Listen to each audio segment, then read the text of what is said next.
Halo pecinta film Donghua. Kali ini Mimin akan bawain alur cerita film Renegade Immortal versi novelnya ya. Yang pasti Mimin ambil episode setingkat dari filmnya yang lagi tayang. Tanpa berlama-lama lagi, yuk langsung masuk ke alur ceritanya. Hello Bes, arah lanjutin ke cerita selanjutnya ya. Di sisi paling barat Zhao terdapat dataran yang sangat dingin. Bahkan para kultivator jarang menginjakan kaki di sana. Selain dingin yang ekstrim, tempat ini memiliki aura 9 bumi, sesuatu yang bahkan tidak ingin disentuh oleh para kultivator Nansen Soul. Siapapun yang berada di bawah tahap Nansen Soul akan terluka parah jika mereka menyentuhnya. Disinilah sekte mayat di Zhao berada. Sosok Wang Lin bergerak melewati dataran seperti hantu. Dia sekarang dapat melihat bahwa tempat ini dikelilingi oleh formasi raksasa. Jadi orang biasa tidak akan bisa masuk sama sekali. Namun formasi ini sangat mudah ditembus oleh Wang Lin saat ini. Dia berhenti di suatu tempat di dataran, lalu melangkah dan menghilang.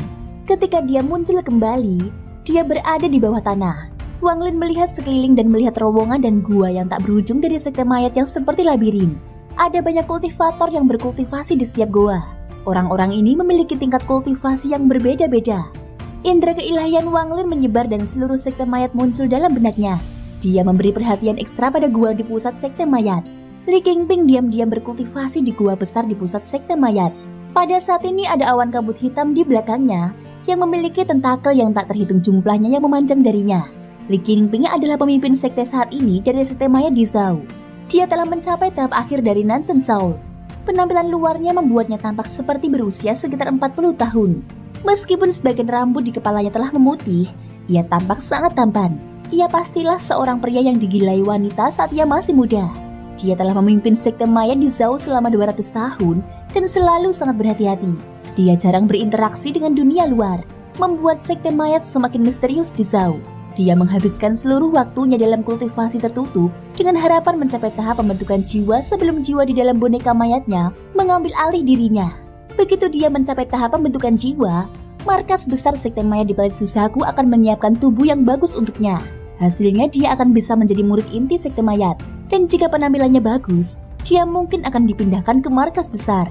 Li Qingping yang sedang berkultivasi sama sekali tidak bisa mendeteksi indera keilahian Wang Lin. Tetapi kabut hitam di belakangnya bergetar saat dua mata hantu muncul di dalamnya. Akan tetapi, apa yang ditunjukkan oleh mata itu bukanlah ketenangan dan dingin yang biasa. Mata itu dipenuhi dengan ketakutan dan teror. Senior, sosok itu gemetar dan hendak berbicara. Kau benar-benar makhluk kecil yang menarik. Mampu mendeteksi kedatanganku hanya dengan kultivasi formasi jiwa tahap tengahmu. Suara Wang Lin bergema di telinga kabut hitam. Kabut hitam itu mulai bergetar lebih hebat lagi. Ketika indera keilahian Wang Lin menyapu, dia merasakan angin dingin bertiup padanya, menyebabkan jiwa asal jiwanya menjadi tidak stabil hingga hampir runtuh. Hal semacam ini hanya terjadi ketika dia menghadapi para tetua sektenya. Sosok hitam itu dengan cepat berkata, "Kasihanilah aku senior. Alasan junior bisa menyadarinya adalah karena metode kultivasi junior berhubungan dengan indera ilahi. Jadi aku nyaris tidak menyadarinya," ucap sosok hitam itu. Dia tahu bahwa dengan kultivasi Wang Lin ini, bahkan jika dia memiliki tubuhnya, Wang Lin akan dapat membunuhnya tanpa masalah. Dia menduga bahwa orang ini adalah monster tua transformasi jiwa. "Ho, dari sekte mana kamu berasal?" Wang Lin mengirimkan pesan suara ke indera ilahinya. "Senior, aku bukan orang dari planet Suzaku, melainkan murid dari sekte Mile di planet Tianyun. Junior kehilangan tubuh dan menghabiskan banyak sumber daya untuk membeli tubuh dari sekte mayat." Kabut hitam itu menjawab dengan cepat, dan dia tidak berani berbohong tentang apapun. "Jika kamu berasal dari planet Tianyun, mengapa kamu ada di planet Suzaku?" Indera keilahian Wang Lin terasa dingin. Persepsi tajam kabut hitam terhadap indera ilahi benar-benar bagus. Jadi dia segera dapat mendeteksi dinginnya indera ilahi Wang Lin. Tubuhnya gemetar, dan dia dengan cepat menjawab, "Senior, tolong jangan marah. Jangan marah. Jika aku harus pulih di planet Tianyun, biayanya akan terlalu mahal. Junior tidak mampu membayar begitu banyak batu giok surgawi. Jadi junior hanya bisa memilih untuk pulih di planet Suzaku. Meskipun akan membutuhkan waktu lebih lama untuk memilikinya, itu adalah pilihan terbaik untuk junior." Wang Lin kemudian bertanya, "Siapa namamu?" Kabut hitam itu segera menjawab, "Nama junior adalah Cao Yidou." Jawaban hati-hati kabut hitam itu mengingatkan Wang Lin pada Suli Guo. Cao Yidou. Mata Wang Lin berbinar dan indera keilahiannya membentuk kepala raksasa yang mengarah ke kabut hitam. Cao Yidou ketakutan dan segera meninggalkan tubuh Li Qingping. Dia mencoba menghindari tangan itu dan kemudian berkata, Semua yang dikatakan Junior adalah kebenaran. Itu kebenaran. Cao Ye Duo memiliki hubungan misterius dengan Li Qingping. Sekarang setelah Cao Ye Duo bergerak, Li Qingping terkejut dan berteriak, "Siapa?" Riak-riak muncul di udara saat Wang Lin melangkah keluar. Saat Wang Lin melangkah keluar, dia menatap Li Qingping dengan dingin. Hanya dengan sekali lirikan saja tubuh Li Qingping bergetar dan mulai basah oleh keringat dingin. Diam-diam dia mengumpat. Tatapan itu bagaikan pedang yang menusuk tubuhnya. Bahkan Nansen Shaonya pun membeku dan seluruh tubuhnya terasa dingin. Seolah-olah dia benar-benar telanjang dan tidak ada rahasia yang tersisa untuk disembunyikan di hadapan orang ini. Wang Lin kemudian berkata dengan dingin, "Kau, diam saja." Kemudian Wang Lin melihat ke arah kabut hitam yang meringkuk di sudut gua. Li Qingping menghirup udara dingin. Ia tidak berani bergerak sedikit pun karena keringat dingin membasahi dahinya. Bahkan ketika ia bertemu dengan para senior Soul Formation di markas besar, tidak satu pun dari mereka yang memiliki aura 10.000 dari orang ini. Jantung Li Qingping berdebar kencang saat dia berpikir dengan getir. Transformasi jiwa.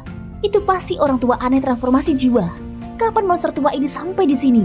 Pada saat ini tangan kanan Wang Lin terulur dan jiwa asal Cao Ye Duo diseret dari sudut.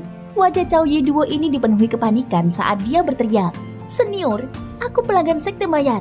Jika kau menangkapku untuk memurnikan harta, sekte mayat pasti tidak akan membiarkanmu pergi." Wang Lin mencibir dan berkata dengan tenang, "Siapa yang bilang aku akan memurnikanmu menjadi harta karun? Kau bahkan tidak layak untuk itu."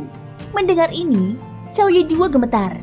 Cao Ye Duo menahan rasa takut di tubuhnya dan bertanya dengan hati-hati, "Senior, mungkinkah kamu ingin aku melakukan sesuatu?"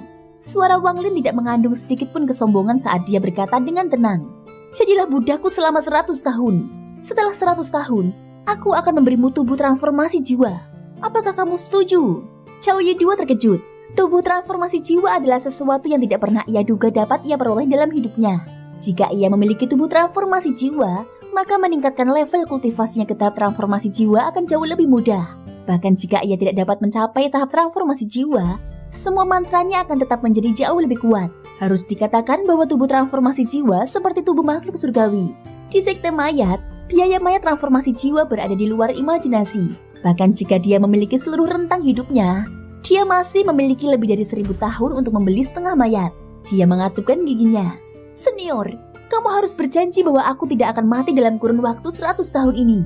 Wang Lin kemudian menjawab dengan tenang, "Selama aku tidak mati, kamu juga tidak akan mati." Cao Ye Duo dengan cepat dan penuh hormat berkata, "Baiklah." Cao Ye Duo memberi salam kepada Tuan. "Saya akan mempertaruhkan segalanya. Aku tidak akan menyuruhmu untuk melakukan hal yang berbahaya. Aku hanya ingin tahu pengetahuanmu tentang planet Tianyun. Seberapa banyak yang kau ketahui tentang planet ini?" Saat Wang Lin mengatakan ini, dia melambaikan tangannya dan Li Qingping pingsan. Wang Lin tidak ingin orang lain tahu bahwa dia akan pergi ke planet Tianyun. Dia sangat berhati-hati tentang masalah ini. Cao Ye Duo segera berkata, "Planet Tianyun, Guru, saya tumbuh di planet Tianyun. Dan meskipun planet ini sangat besar, saya sangat mengenalnya. Mungkinkah Anda ingin pergi ke planet Tianyun dan meminta saya menjadi pemandu Anda?" Ucap Cao Ye Duo. "Benar sekali. Kalau begitu, kesepakatan kita bisa terjadi." Kemudian Wang Lin menepuk tas penyimpanannya dan mengeluarkan bendera jiwa. Bendera jiwa ini adalah bendera yang berisi Liuan Feng. Bendera yang dibuatnya sendiri. Dengan satu lambaian, sebelum Cao Ye Duo sempat bereaksi, Wang Lin memasukkan Cao Ye Duo ke dalam bendera. Kemudian Wang Lin menghilang dari gua. Ini bukan pertama kalinya dia di sini. Jadi Wang Lin sangat mengenal tempatnya. Dia berjalan melalui sekte mayat yang seperti labirin menuju tempat di mana dia pernah berkultivasi. Sepanjang jalan, tidak ada satupun murid sekte mayat yang mampu mendeteksi Wang Lin. Bahkan mereka yang tidak berkultivasi pun tidak dapat melihat Wang Lin saat dia melewati mereka. Beberapa saat kemudian Wang Lin segera tiba di gua tempat dia berkultivasi sebelumnya. Ada seseorang yang berkultivasi di dalamnya. Kultivator ini adalah seorang gadis. Dia tampak biasa saja, tetapi dia memiliki ekspresi yang tegas di wajahnya saat dia terus menyerap energi yin yang keluar dari lubang-lubang kecil di dinding. Wang Lin memasuki salah satu lubang kecil di dinding. Ketika Wang Lin masih dalam tahap pembentukan fondasi, tubuhnya tidak dapat masuk ke lubang kecil tersebut. Ia hanya dapat masuk dengan indera keilahiannya, dan itu membutuhkan banyak energi. Jadi ia harus terus meminum embun dari manik yang menentang surga untuk perlahan-lahan memperluas indera keilahiannya hingga ia mencapai tempat raksasa itu berada. Setelah Wang Lin masuk ke dalam lubang kecil itu, bahkan sebelum dia melangkah jauh, sebuah panggilan datang dari bawah tanah. "Selamatkan aku!" Suara ini sampai ke telinga Wang Lin dan langsung masuk ke dalam jiwanya. Ini adalah teriakan yang sama persis dengan sebelumnya. Wang Lin mengabaikan suara itu. Dengan kultivasinya, Wang Lin dapat dengan cepat bergerak ke ruang tersembunyi melalui lubang kecil di dinding. Tak lama kemudian, ia tiba di sebuah goa dengan banyak lubang kecil di dindingnya. Ia masuk melalui salah satu lubang kecil tersebut. Ada sebuah peti mati raksasa di tengah goa. Peti mati ini tampak sangat biasa dan tidak memiliki hiasan sama sekali. Namun aura yin yang kuat bocor dari dalamnya. Aura yin ini berubah menjadi gas putih yang dihisap oleh lubang-lubang kecil di dinding. Peti mati itu benar-benar kosong kecuali lubang besar di dalamnya. Aura yin berasal dari lubang ini. Wang Lin tidak berhenti. Ia menyelam ke dalam peti mati. Panggilan minta tolong itu semakin keras terdengar saat keluar dari lubang dan bergema di telinga Wang Lin. Semakin dalam Wang Lin masuk, semakin kuat aura yin-nya. Aura yin berputar mengelilingi Wang Lin tetapi tidak dapat masuk ke dalam dirinya. Saat Wang Lin masuk lebih dalam, gumpalan gas biru muncul di hadapannya. "Selamatkan aku!" Seruan minta tolong semakin jelas saat gas biru itu tersapu. Tubuh Wang Lin saat itu tidak dapat menahan energi yin ini. Jika dia melakukan kesalahan, energi yin akan menyerbu tubuhnya dan membekukannya. Namun sekarang dia merasa sangat nyaman saat dia menghancurkan semua pintu yang dibentuk oleh energi yin. Singkat cerita, pada saat ini, tubuh besar, telanjang, berkulit biru melayang di udara. Kulitnya tidak kasar seperti kulit dewa-dewa kuno, tetapi sehalus cermin. Bagian atas mayat ditutupi tanaman hijau keunguan. Setiap kali tanaman bergerak, mayat akan menyusut sedikit tetapi cepat pulih. Siklus ini menciptakan kabut putih. Yang mengejutkan Wang Lin adalah bahwa di dahi raksasa itu ada kapak samar yang berkedip lemah. Dia segera yakin bahwa orang ini adalah leluhur pendiri klan iblis raksasa yang membawa klan iblis raksasa ke sini. Orang ini adalah orang yang menyerbu pasukan klan abadi terkutuk dengan kapak raksasa dan membunuh 3 penyihir berdaun 9. "Selamatkan aku!" Panggilan minta tolong terdengar lebih jelas di sini dan terus memasuki telinga Wang Lin. Wang Lin mengabaikan panggilan itu. Sebaliknya dia mengamati tubuh raksasa itu lebih dekat. Dia bisa merasakan kekuatan hidup yang kuat keluar dari tubuh itu. Tetapi tampaknya ada formasi misterius yang menghentikan kekuatan hidup itu bergerak. Adapun tanaman hijau keunguan, akarnya seperti jarum tajam yang menembus tubuh raksasa itu. Mereka menyerap energi kehidupannya yang tak terbatas dan mengubahnya menjadi energi yin. Ini bukan pertama kalinya Wang Lin melihat hal ini, tetapi bahkan sekarang dia masih terkejut. Tubuh leluhur klan iblis raksasa ini, meskipun tidak sekuat tubuh dewa kuno, namun beberapa kali lebih kuat dari tubuh dewa kuno bintang 3 milik Wang Lin saat ini. "Selamatkan aku! Selamatkan aku!" Seruan minta tolong semakin sering terdengar. Sepertinya, leluhur pendiri klan iblis raksasa ini menyadari kehadiran Wang Lin. Wang Lin mengabaikan teriakan minta tolong dan malah mendarat di tubuh raksasa itu. Saat Wang Lin mendarat, tanaman parasit yang berwarna hijau keunguan itu mulai mengeluarkan suara mendesis. Tak lama kemudian tanaman itu mulai bergerak. Akarnya yang tajam dan berdarah keluar dari tubuh raksasa itu dan menuju ke arah Wang Lin. Saat hal itu terjadi, tubuh raksasa itu terus berkedut seolah-olah kesakitan. Wang Lin menatap tanaman itu dengan dingin, lalu melambaikan tangannya dan api pun menyelimuti area itu. Api itu mengandung energi spiritual surgawi, sehingga tanaman itu segera menjauh darinya. Pada saat tanaman itu mundur, Wang Lin menepuk tas penyimpanannya dan pedang surgawi muncul. Dia mengayunkan pedang itu ke tubuh raksasa itu. Suara 2 potong logam saling bergesekan terdengar dan percikan api berterbangan dari tempat pedang itu mendarat. Tekanan kuat tiba-tiba memukul mundur pedang itu. Kekuatan ini mendorong pedang surgawi itu mundur 3 inci, menyebabkan Wang Lin berseru kaget. Ketika dia melihat betapa mudahnya tanaman-tanaman itu menusuk tubuh raksasa itu, dia berpikir akan mudah untuk memotongnya dengan pedang itu. Mata Wang Lin merah.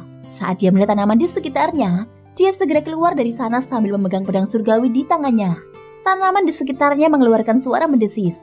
Lalu sambaran petir ungu datang dari dalamnya dan menyerang Wang Lin.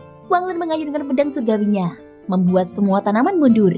Dia mengulurkan tangan dan menangkap salah satu tanaman lalu merobeknya menjadi 2. Setelah mengambil beberapa tanaman, Wang Lin menekannya ke tubuh raksasa. Kemudian Wang Lin mengeluarkan sebuah botol giok. Dia mendapatkan botol giok ini secara tidak sengaja selama perjalanannya ke alam surgawi. Sambil memegang botol giok di satu tangan, Wang Lin menekan tangan lainnya pada luka di tubuh raksasa itu. Dengan sedikit tenaga, ia menyemburkan darah ke dalam botol giok. "Selamatkan aku!" Wang Lin berdiri di atas raksasa itu. Panggilan minta tolong ini sepertinya tepat di dekat telinganya. Itu sangat jelas. Wang Lin terus mengabaikan leluhur pendiri klan iblis raksasa.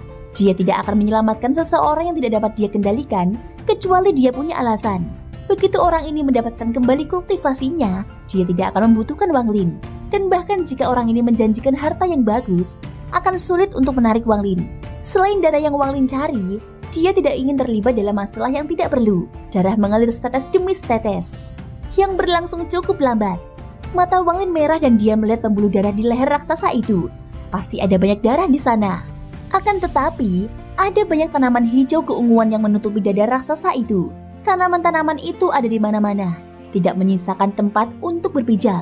Selamatkan aku akan memberimu harta utama klan iblis raksasa. Jika kau bersedia menyelamatkanku, aku bersedia menjadi pelayan dan tungganganmu. Aku juga akan memberimu harta klan iblis raksasa, logam pembuka surga. Ketika mendengar ini, Wang Lin gemetar. Setelah merenung sebentar, mata Wang Lin merah dan dia menekan leher raksasa itu dengan dahan. Dahan itu menancap ke pembuluh darah dan menghilang. Pada saat yang sama darah menyembur keluar. Wang Lin dengan cepat menekan botol giok ke luka dan menampung semua darah tanpa ada setetes pun yang terlewat. Kecepatan pengumpulan sebelumnya tidak dapat dibandingkan dengan sekarang. Sejumlah besar darah terkumpul di dalam botol giok itu hingga tubuhnya mulai bergerak-gerak. Kekuatan hidup yang dahsyat mengikuti darah itu ke dalam botol giok itu. Kenapa kau tidak mau menyelamatkanku? Di saat aku bersedia menjadi tungganganmu, apa sebenarnya yang kau inginkan sebagai imbalan atas penyelamatanku? Suara itu kini berubah menjadi raungan. Suara Wang Lin tenang saat dia mengumpulkan darah dan bertanya, "Siapa kamu?" "Aku adalah pemimpin cabang klan iblis raksasa, Lei Ji." Suara itu dipenuhi dengan rasa bangga yang kuat. Wang Lin bertanya dengan tenang, "Lei Ji, bagaimana kamu bisa disegel di sini?" "Karena sekte mayat. Selama pertempuran dengan klan abadi terabaikan, aku diburu oleh 2 penyihir berdaun 11 dan terluka parah setelah melarikan diri. Sekte mayat melihat itu sebagai kesempatan. Jadi mereka menemukan seorang kultivator kuat dari planet lain dan menangkapku serta menyegelku di sini saat aku terluka parah," ucap Lei Ji. "Tolong selamatkan aku dan aku akan menjadi tungganganmu. Anggota klan iblis raksasa aku tidak akan mudah menjadi tunggangan orang lain. Tetapi begitu kami menjadi tunggangan, kami tidak akan pernah mengkhianati tuan kami." Kemudian Wang Lin bertanya, "Tunggangan? Apa manfaatnya memiliki anggota klan iblis raksasa sebagai tunggangan?" Ucap Wang Lin, "Apakah kamu tahu tentang kompas bintang? Tubuh anggota klan iblis raksasa mirip dengan kompas bintang tetapi jauh lebih kuat. Tubuh kita adalah alat terbaik untuk bepergian di antara bintang-bintang. Selain itu, tubuh anggota klan iblis raksasa tidak terpengaruh oleh beberapa tempat yang bahkan tidak dapat dikunjungi oleh para kultivator. Inilah sebabnya mengapa para kultivator kuat di aliansi kultivasi membayar harga yang mahal agar salah satu anggota klanku menjadi tunggangan mereka," jawab Lei Ji. "Aneh." Wang Lin mengerutkan kening. Meskipun suara leluhur klan iblis raksasa ini terdengar sangat cemas, jawabannya sangat rinci. Hal ini sungguh aneh. Kemudian Lei Ji berkata lagi, "Dan harta karun klanku, logam pembuka surga. Jika kau menyelamatkanku, aku akan memberikannya padamu. Itu adalah harta karun yang bahkan lebih kuat daripada harta karun surgawi." Suara itu mengandung sedikit godaan. Mata Wang Lin berbinar saat dia mencibir dan berkata, "Apa itu logam pembuka surga?" "Logam pembuka surga adalah harta karun yang ditinggalkan oleh leluhur pertama klan iblis raksasaku. Totalnya ada 99 buah. Kumpulkan semuanya dan bisa digunakan untuk membuat baju perang dewa kuno. Ketika kamu mengenakan baju besi ini, kau bisa memiliki kekuatan dewa kuno dari legenda. Jika kau menyelamatkanku, aku akan mengungkapkan lokasi satu buahnya." Senyum Wang Lin menjadi semakin dingin. Dia yakin sekarang bahwa raksasa ini sedang mengulur waktu. Raksasa itu mungkin mencoba melakukan sesuatu. Semakin lama dia menghabiskan waktu untuk mengambil darah, semakin besar manfaatnya bagi raksasa itu. Memikirkan hal ini, Wang Lin dengan tegas meraih botol giok dan melompat dari raksasa itu. Pada saat yang sama dia melambaikan tangannya, dan pembatasan yang menyegel tanaman kembali menjadi bendera pembatasan. Singkat cerita, Wang Lin tidak menyelamatkan Lei Ji. Setelah kepergian Wang Lin, tubuh Lei Ji bergetar dan mengeluarkan suara gemuruh. Dia meraung dengan getir, "Sekte mayat, jika aku Lei Ji bisa membebaskan diri suatu hari nanti, aku tidak akan pernah melepaskanmu." Pada saat ini tubuh Wang Lin muncul di dalam sekte mayat. Dia menunjuk ke udara, menyebabkan munculnya pecahan jiwa. Pecahan jiwa ini adalah yang ditinggalkannya di gua setelah dia pergi untuk memeriksa situasi. Gua itu memiliki kekuatan misterius yang sangat membatasi indera keilahian, tetapi tidak terlalu berpengaruh pada pecahan jiwa. Ketika Wang Lin menunjuk pecahan jiwa itu, matanya berbinar. Dia tersenyum. Kemudian dia bergerak dan menghilang dari sekte mayat. Sesaat kemudian, ia muncul di dataran di atas sekte mayat. Tiba-tiba dia melihat ke utara dan melihat gelombang gas biru raksasa datang ke arahnya seperti tsunami. Di dalam tsunami gas biru, seorang anak laki-laki berpakaian merah sedang berjalan ke arahnya. Ia melangkah selangkah demi selangkah. Bahkan langit dan bumi tampak bergetar di bawah kakinya. Saat gas biru itu lewat, semua rumput dan awan berubah menjadi biru, menciptakan cahaya biru terang. Hahaha, Wang Lin, apa pendapatmu tentang tubuh baru lelaki tua ini? Thank you guys sudah mendengarkan ceritaku di episode kali ini sampai akhir. Ikutin terus kelanjutan episode berikutnya ya. Thank you buat kalian semua yang udah dukung aku dengan cara like, subscribe, dan komennya. Semoga hari kalian menyenangkan. Sampai jumpa dan bye-bye.